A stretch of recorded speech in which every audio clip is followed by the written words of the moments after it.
Welcome to WYCE's Community Close-Up. This is a weekly public affairs program we produce in partnership with the Rapidian, our hyper-local online news service, here at the Grand Rapids Community Media Center on Bridge Street in downtown Grand Rapids. Community Close-Up is all about bringing you a diverse perspective of viewpoints from community leaders and organizations throughout our great community here in West Michigan. This is WYCE Station Manager Phil Tower in studio with Dana Eardley. She is the Executive Director of Fulton Street Market, and also Anissa Mathiasz. She is Assistant Market Manager, and they are both in studio. This has been a long time coming. It's taken a long time to get you guys here, and I'm so glad you are both here. First of all, Dana, if you're keeping track at home, Dana's to my immediate right, and Anissa is right next to her. Is that your right? Yeah, that's right. That's how we're rolling in the studio today. Thank you to both of you for being here. Thank you so much for having us. We're really excited to be here. We just had a chance to hang out together at the BIPOC Market Night, which was on June 24th. We are going to be telling you about a lot of things. So seriously, you might want to pull out your phone and just take some notes. There's a lot of great stuff happening at the Fulton Street Market over the next several weeks and months. And first of all, you guys you're really one of the great community treasures we have here in Grand Rapids. If you don't know where Fulton Street Market is, you need to familiarize yourself with that. Fulton Street Market is all about celebrating the power of community and grassroots activism. They've been around for 103 years, and as I mentioned earlier, just really one of the shining parts of Grand Rapids, being just an awesome city and an ever-changing populace. And I want to start out talking a little bit about the history. The market, if we go way, way back, Dana, has it always been set up as a farmer's market? Yeah, so from 1922 is when we began, and at that time it was almost 100% farmers, and it's developed tremendously over the past 100 years to involve artisans and produced or hot and prepared food producers, all kinds of different things. But really the way that we've been able to sustain through over the years is our relationships with our farmers. So, the city of Grand Rapids used to have several farmers markets, and we were really lucky for a multitude of reasons to be able to stick around. And that's in part from the support that we got from the city. That's in part because we're nestled right smack dab in the middle of a neighborhood. And so development wasn't as much of a threat as it was for other markets. But by and large, it was great leadership and connections with local farmers and businesses who really were passionate about continuing the work of the market to ensure that we had food security in our community.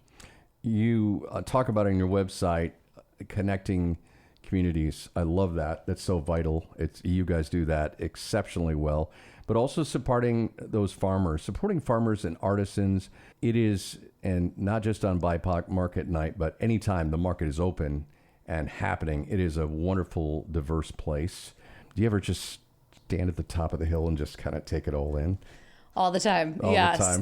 We're so lucky that particularly in the past 5 years, we've really seen the community expand, and the number of people who feel comfortable and safe shopping and exploring at the market has just increased tremendously. And to see, on a crazy Saturday morning, to see people from all walks of life, all different backgrounds, hear different languages being spoken, it's become a cultural hub, and it just, it makes us so happy that we know that people feel like it's a place for them, because really the market exists for everyone and everyone eats. So we want to make sure that we continue to build upon that legacy of everyone being involved and everyone being welcome there. And really, you guys, there's no better way to participate in farm to table. We hear that phrase a lot at restaurants than going to the Fulton Street Market. I mean, it is the way to bring it right into your home, and let's talk about teaching our kids right at an early age, sharing that market experience with them. We read so much in psychology, at least I do, about how our kids are, watching everything we do and imprinting things on them. Raising them in the market is a pretty cool thing to do. I'm just saying. I mean, that's a great thing to do. So let's talk about, I guess, and I can't believe I'm going to use this phrase, your meat and potatoes are your weekly farm markets. Wow, that just came out of nowhere. Your weekly farm markets are really the core of what you do. It's something to be celebrated. And I just want to say, your space is just wonderful. It's delightful, even if it's a little less than perfect climate-wise, unlike the perfect summer weather we've been experiencing here in June and July. You have a pavilion. What do you call the thing? It's the roof. It's all enclosed except for the sides, and it's just very walkable. As a person who's lived my whole life with a disability, it's very accessible as well too, which I love. So talk about the weekly farmers markets. How, for newbies, let's approach this from newbies, for people who haven't been there a while. Anissa, do you want to take this one for the unenlightened? Absolutely, yeah. So through the main season, through May through October, we've got farm markets on Wednesdays, Fridays, and Saturdays.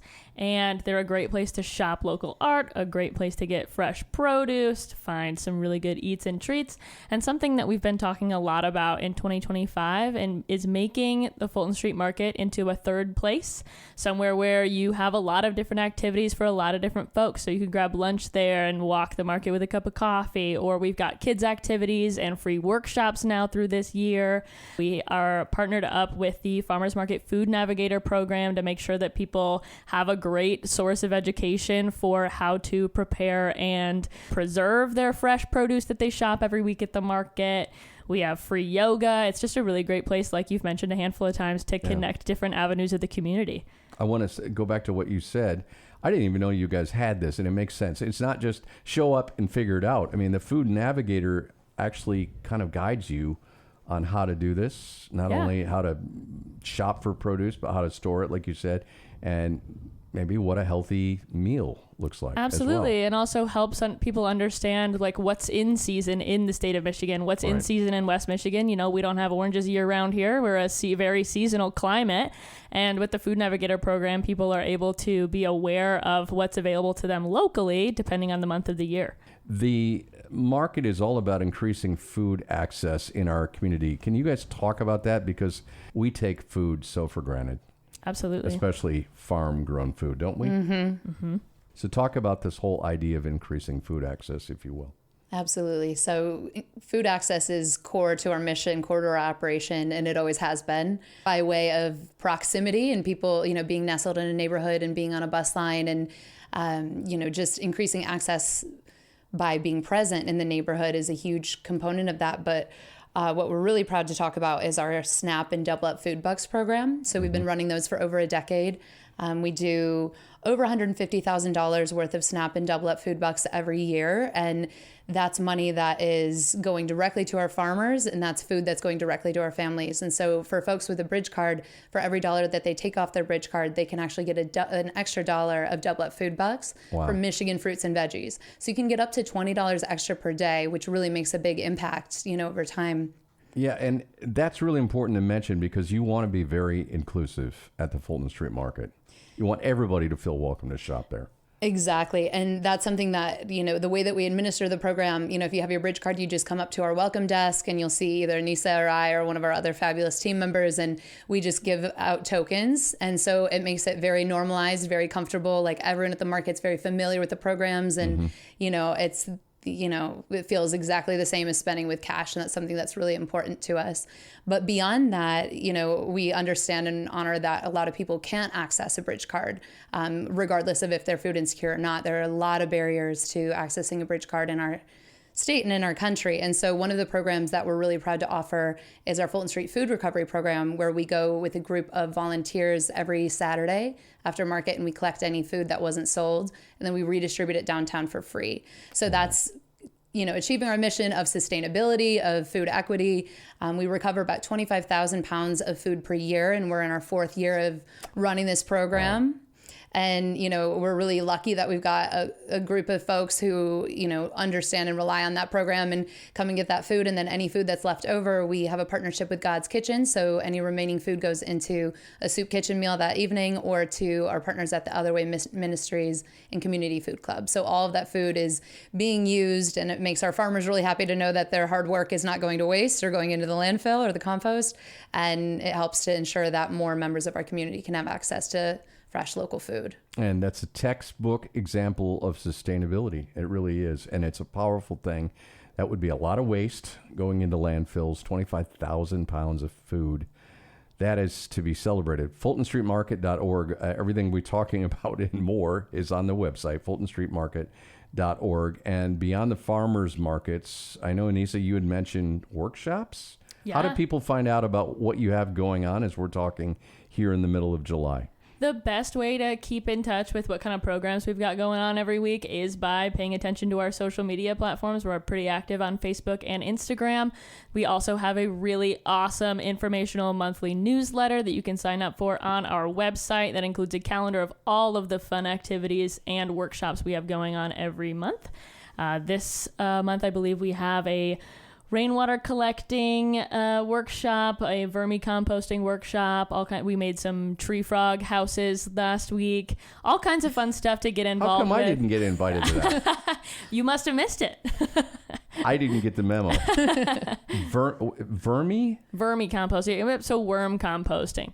I love it. Yeah. It's great. And you do these, inside your space there at the top of the market? Yep, right in the head house at the market. These are usually taking place on Fridays from 10 a.m. to noon. Most of the workshop, all of the information is free. Every now and then we'll have materials for a pretty affordable cost at the head house. Mm-hmm.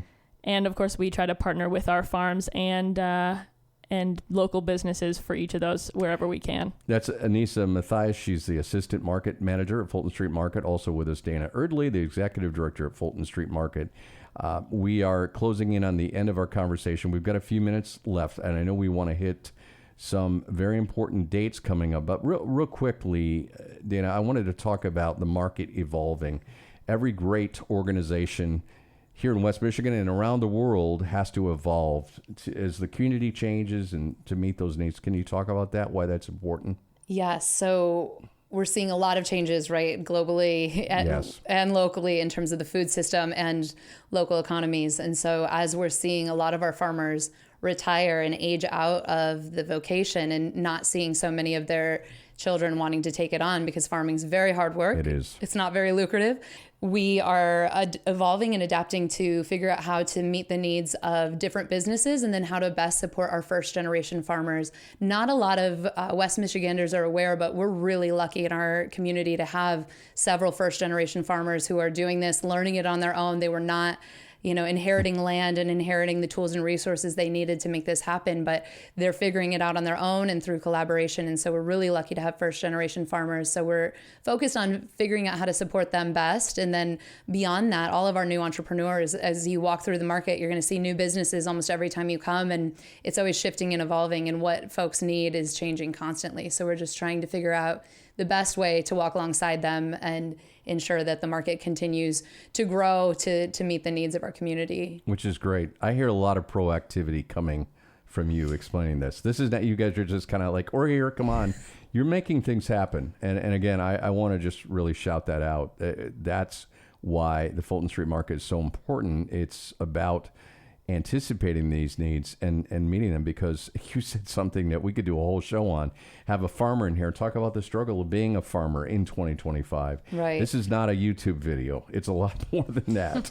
Learning how to operate a farm and being even somewhat successful at it. It is a passion. It's a labor of love, and it's really, really important to keep this going for decades ahead of us. Real quickly, we have the BIPOC Market Night on, it's Tuesday, August 5th, if I got that right. That's correct. What other dates should people know about? We've got another Art at the Market coming up on July 13th. Those are on every second Sunday of the month through October. Come shop some local art. We've got some really awesome workshops coming for that one too. And then we've got our Summer Rummage Sale on July 27th. Lots of awesome curated vintage goods, thrifted items, second-hand items. Another workshop coming for that one as well. Okay. A lot of good stuff coming up. And again, it's all at FultonStreetMarket.org, FultonStreetMarket.org. Anything I didn't mention real quickly you want to share with our listeners? I don't think so. I think we covered most of it, but we're just so grateful to have such a beautiful community that shows up in the excruciating heat and shows up in the rain. And, we are open year round, and we're very, very thankful that our community members show up year round to support our farmers and our businesses. I love that thing we talked about earlier where literally I was there. We had WYCE on Tuesday, a couple of weeks ago, for the first BIPOC market night of the summer, which was fun. I just love how people were just walking in, just as you said, neighbors just coming in just to hang, and just such a welcoming place, a very inviting environment. Dana Eardley, Executive Director of Fulton Street Market, Anissa Mathiasz, Assistant Market Manager, with us on WYCE's Community Close-Up. Thank you so much to both of you. Thank you really for having appreciate you us. being here. Thank you so much. You've been listening to WYCE's Community Close-Up. It's our weekly public affairs program produced with the Rapidian, our hyper-local news service at the Grand Rapids Community Media Center. Thank you for listening. I'm WYCE Station Manager Phil Tower. Let's do this again next week right here.